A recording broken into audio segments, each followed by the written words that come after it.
Doctor Mayilsamy, இப்போ இறுதியாக உங்ககிட்ட கேட்க விரும்புகிற ஒரு கேள்வி, இத்தனை நாட்களாக சுபான்ஷு சுக்லாவை பொறுத்த வரைக்கும் அவர் ஒரு இந்திய விமானப்படை வீரராக இருந்தார். இப்போ ஆஸ்ட்ரோநாட்டாக மாறி இருக்காரு, விண்வெளி நிலையத்துக்கு போயிருக்காரு. வருங்காலத்தில் இந்தியாவோட கனவு திட்டமான ககன்யான் திட்டத்தை தோளில் சுமக்கக்கூடிய, முன்னெடுத்து செல்லக்கூடிய ஒரு நபராகவும் மாறி இருக்கிறார். ஸோ ஒரு பெரிய இன்வெஸ்ட்மெண்ட் பண்ணியிருக்கோம் சுபான்ஷு சுக்லாவுடைய இந்த பயிற்சியில். இந்த 14 நாட்கள் பயணத்தை முடிச்சு மீண்டு வரும்போது சுபான்ஷு சுக்லா எந்த மாதிரியான ஒரு விண்வெளி தொழில்நுட்ப ஆஸ்பெக்ட்ஸ் எல்லாம் ஒரு படிப்பனையாக கொண்டு வருவாருன்னு நம்ம எதிர்பார்க்கலாம்? முக்கியமாக நாங்கள் முதல்ல சொன்னது தான் கொஞ்ச நேரத்துக்கு முன்னே கூட சொல்லியிருப்பேன் நினைக்கிறேன். அதாவது திரும்பி வரும்பொழுது அவருக்கு விண்வெளி துறையில் ஒரு முக்கியமான பங்கு அவருக்கும் பிரசாந்த் நாயர் 2 பேருக்குமே. ஏன்னா 2 பேரும் பயிற்சி பெற்றிருக்காங்க. கொடுப்பதற்கான வாய்ப்பு மிக மிக அதிகம். ராகேஷ் சர்மாவுக்கு நாங்கள் கொடுக்காம விட்டுட்டோம் அப்படிங்கிறது இன்னும் என் மனசில் ஒரு இதாக இருக்குது. கொண்டு வந்திருக்கலாம். இது ஒன்று. 2வது, நம்ம இவ்வளவு தான் ககன்யான் எல்லாம் பண்ணியிருந்தாலும் ககன்யானுக்காக போகக்கூடிய வீரர்களுக்கான பயிற்சி தலங்களை வெளிநாட்டிலேருந்து எடுத்தோம். ரஷ்யாவிலேருந்து எடுத்துருக்கலாம், அமெரிக்காவிலேருந்து எடுத்துருக்கலாம். இப்போ இவர்கள் முழு பயிற்சி எடுத்துகிட்டு விண்வெளிக்கு போயிட்டு வந்ததுனால இவர்கள் தலைமையில் இந்தியாவிலேயே ஒரு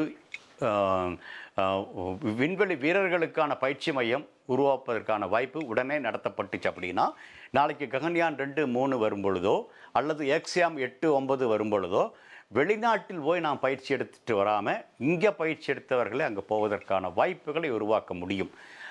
ஒன்று. 2வது, நான் சொன்ன மாதிரி திரும்ப விண்வெளி பயணங்கள் கூடிய சீக்கிரங்களை போய் வந்துருச்சு. ஒரு வர்த்தக ரீதியான ஒரு பயணங்களாக இருக்குது. இந்திய விண்வெளி ஆய்வுகளும் வர்த்தக ரீதியாக போயிட்டு இருக்குது. அதில் வெறும் செயற்கைக்கோள்கள் செய்வது, ராக்கெட்கள் செய்வதை தாண்டி மனிதர்களை அனுப்புவதற்கான ஒரு வாய்ப்பையும் உருவாக்கப்பட வேண்டும். இப்போ எப்படி இந்திய வான்வெளியில் பறக்கக்கூடிய விமானங்களுக்கு விமானிகள் நிறைய தேவைப்படுறாங்க, அவனுக்கான பயிற்சிகளை இன்றைக்கும் கூட நம்முடைய இளைஞர்கள் வெளியில் போய் பெற்றுக்க வேண்டிய இருக்குது. அந்த ஒரு நிலைமையை மாற்றி இவங்க சுட இவங்க வந்திருக்காங்க இல்லையா, இதை வச்சு உடனே பண்ணணும் அப்படிங்கிறது ஒன்று. இதை பண்ணும் பொழுது நம்முடைய தேவைகளுக்கு நம்ம இது பண்ணிடுவோம். மற்றவங்களுக்கு 550 கோடி இது மாதிரி அது பயிற்சிக்கான காசு கொடுக்க வேண்டியதில்லை. மற்ற நாடுகளும் நிறைய வருவாங்க, அவர்களுக்கு பயிற்சி கொடுப்பதற்கான நிலைமையை உருவாக்க முடியும். ஏன்னா விண்வெளித்துறையில் சிக்கனம் அப்படிங்கிறது ஒன்று இருக்குது அப்படிங்கிறது உலகுக்கு காட்டியவர்கள் இந்தியர்கள்.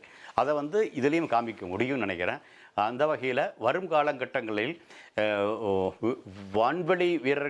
விண்வெளி வீரர்களுக்கான பயிற்சி மையத்தினுடைய முக்கியமான அங்கமாக இந்தியா வருவதற்கும், அதற்கு குரூப் கேப்டன் சுபான்ஷு சுக்லா அப்புறம் பிரசாந்த் நாயர் 2 பேரும் அவருடைய பணிகளை நம்ம உபயோகப்படுத்துவதும் மிக மிக அவசியமாக நான் பார்க்குறேன்.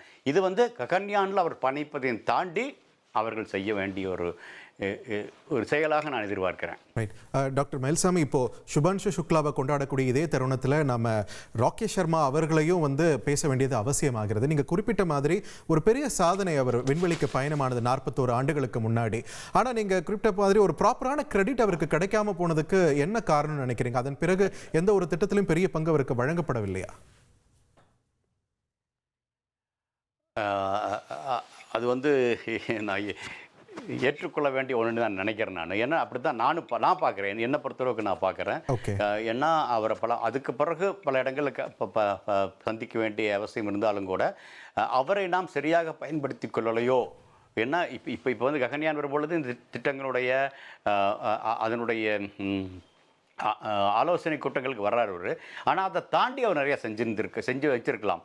ஆனால் காரணம் என்னவா இருந்திருக்கலாம் அப்படின்னு பார்க்கும் பொழுது ராகேஷ் சர்மா போயிட்டு வந்த பிறகு இது ககன்யான் மாதிரி ஒரு திட்டம் நம்மக்கிட்ட இல்லை. அப்போ ககன்யான் மாதிரி ஒரு திட்டம் இருந்துச்சுன்னா கண்டிப்பாக ராகேஷ் சர்மாவை விமானப்படை ஒரு அதிகாரியாக இல்லாமல் ஒரு விண்வெளித்துறையினுடைய ஆராய்ச்சியாளரை கொண்டு வந்திருப்போமோ அப்படிங்கிற ஒன்று பார்க்குறேன். ஆனால் அந்த ஒன்று இப்போ இவருக்கு நடக்கும் அப்படிங்கிற மாதிரி நான் பார்க்குறேன். இப்போ இருக்கக்கூடிய வகையில் நடக்கணும். அப்போ அநேகமாக 84, 85 இந்தியா விண்வெளித்துறையில் நம்ம நிலவுக்கு போவோம், நம்ம வந்து மனிதர்கள் அனுப்புவோம் அப்படிங்கிற ஒரு கனவே இருந்ததில்லை.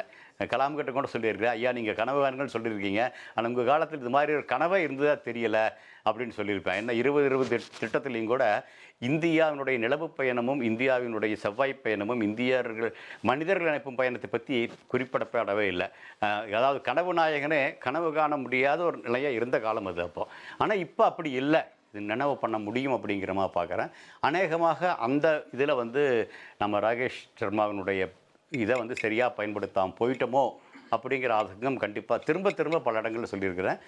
சுபான்ஸ் கிட்ட வந்து சொல்லியிருக்கிறேன், இதை வந்து மீட்டுட்டு வரணும் அப்படின்னா விமானப்படையை விட்டு நீ இஸ்ரோவுக்கு வா அப்படின்னு சொல்லியிருக்கிறேன். 2 பேர் வருவாங்கன்னு நினைக்கிறேன். ட்ரெண்டை ஃப்ரெண்ட் ஆக்கிக்கோங்க. 2.5 கோடிக்கும் அதிகமான தந்தி டிவியின் சப்ஸ்கிரைபர்ஸ் அண்ட் ஃபாலோவர்ஸ் குடும்பத்தில் நீங்களும் இணையுங்க.